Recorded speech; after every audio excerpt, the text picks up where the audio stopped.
Hello and welcome to another episode of Atlanta Brickcoat TV. Today we have a really special guest and subject to talk about for this video. This is John, aka Malistar, on our chat. If you watch any of our live streams, you're sure to have seen him defending the honor of Bluecoats worldwide and at home. So yes, John, it's really good to see you. Thank you for joining us. Hey, thank you for having me, Mark. I appreciate it. Absolutely. And so one of your first interactions with the store, if I recall, was actually asking if we could assemble a very large Bluecoat warship. Is that right? Yeah, it was actually the second interaction. Yes. The first interaction I had with you guys, I spent almost $1,000 on other Bluecoat items that I didn't have in my collection yet. Yes. Notably El Dorado Fortress and the Caribbean Clipper.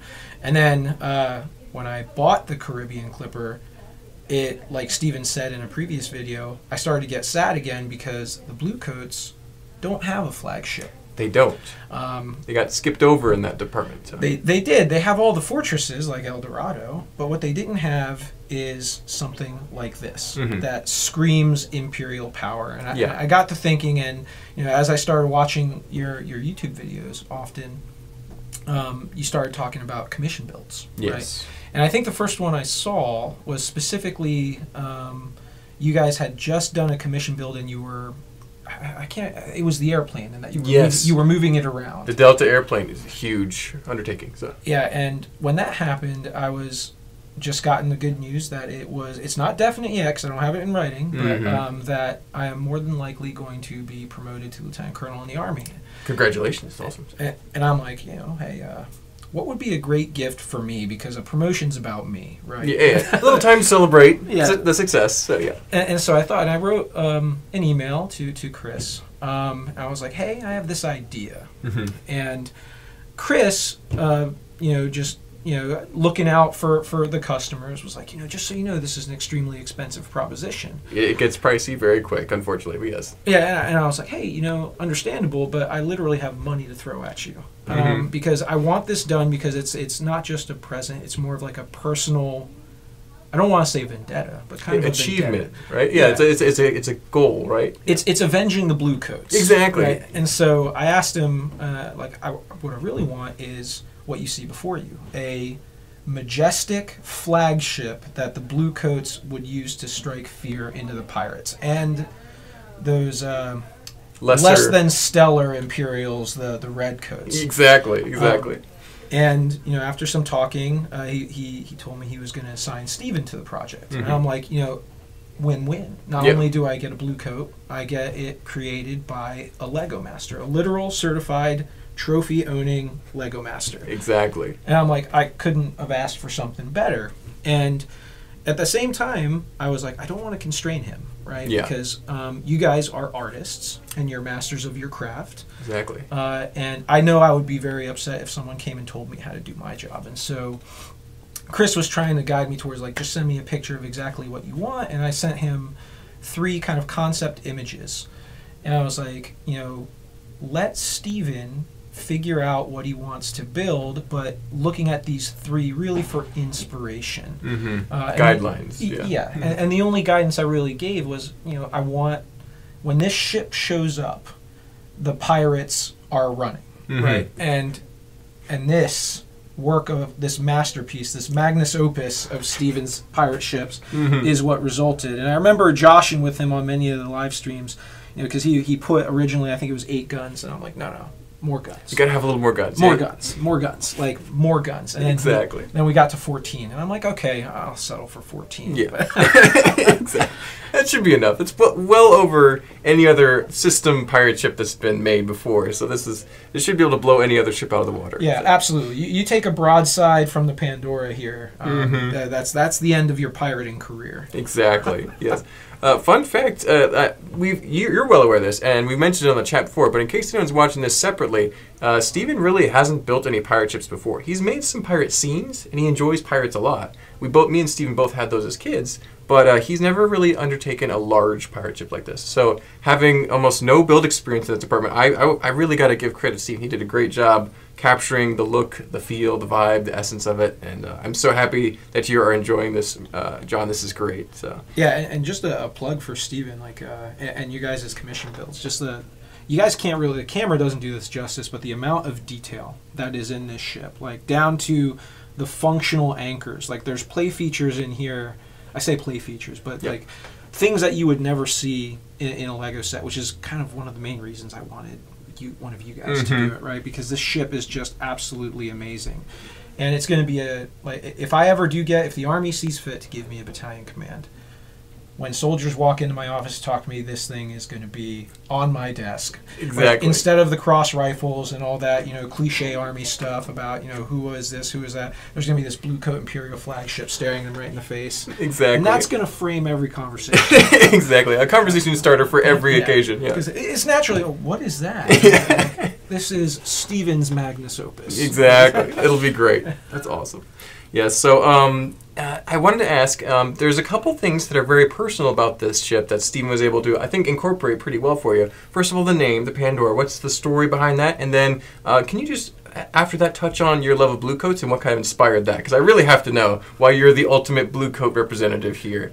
So the story of the Pandora. So I had a very, very loyal dachshund. Her name was Pandora. She was my wife and ours first dog. Yeah. And back then, she was with us from when I transitioned from civilian to military life. So I was Reserve Officer Training Corps, commissioned very shortly after college. Long story about that. Won't get into that. But suffice to say, broke both my legs. Had to delay it a little bit. Okay. Army stuff. Yeah. Serious Army stuff. Yes, okay. So. But when we commissioned, we got our first apartment as I was waiting to go to officer training school. And Pandora was our first dog. Yeah.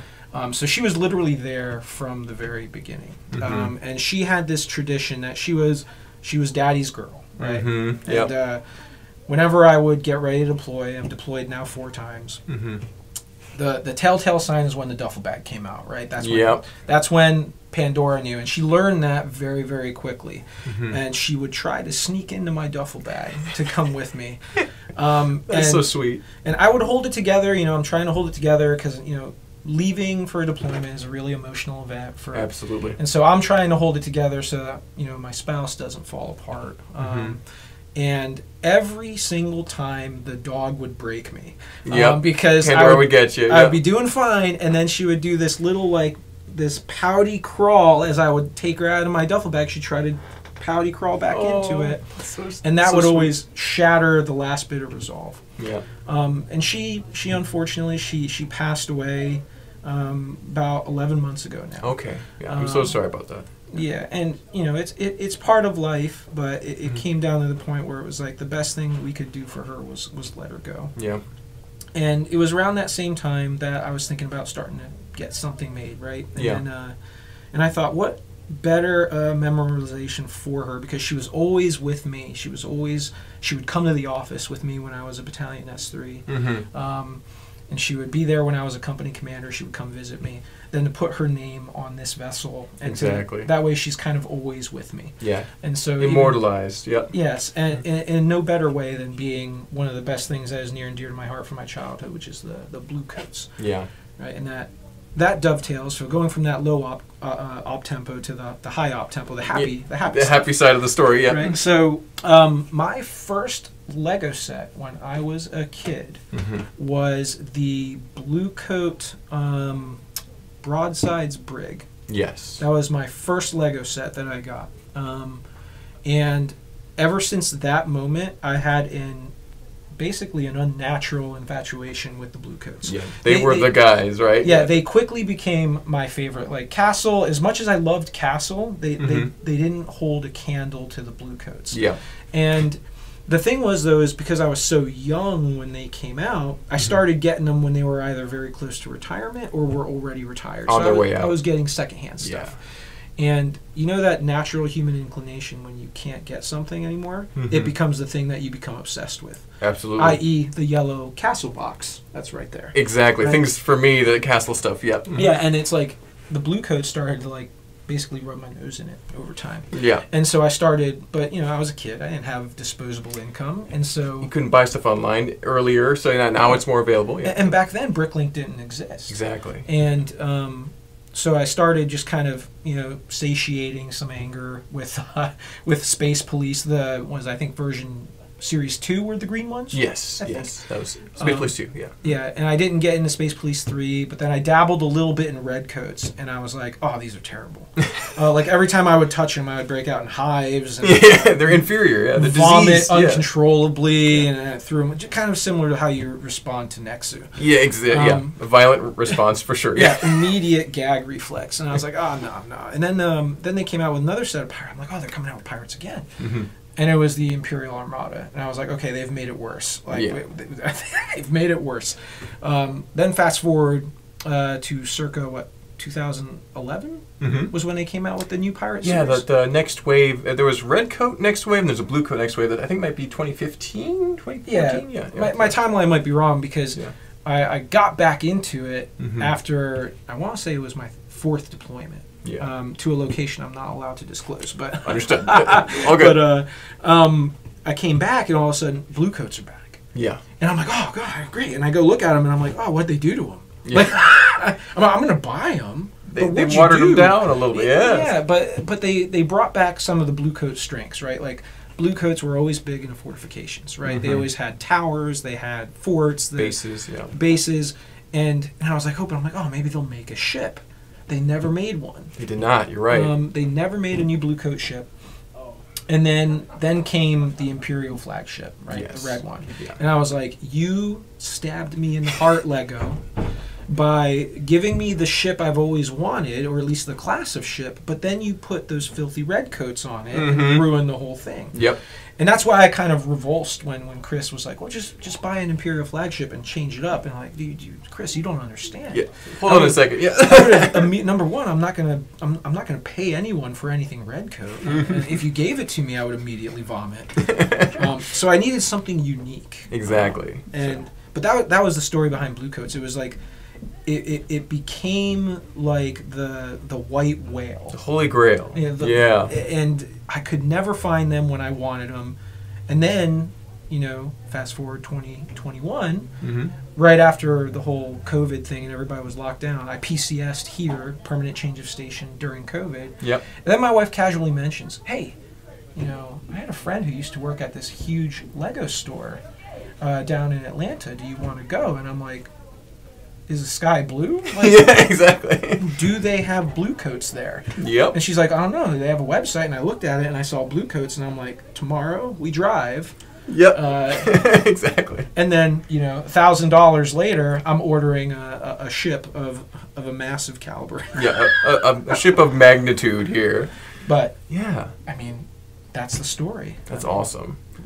That is an excellent story, John. It's a multifaceted reason. It has so much meaning and character for you. It's really special, and I'm so glad that Steven was able to execute your vision in just the way that you wanted. You wanted to see this built to honor the Bluecoats, to honor Pandora, and just to maybe cure the itch of your Bluecoat obsession just a tiny bit for a little while. Exactly. Just a smidge. To ease the pain a little bit. Yeah, I'm going to use it to ram the pirate Barracuda Bay. Exactly. Just smash it into bits and then rebuild it. And then nothing but flotsam afterwards. Yeah, exactly.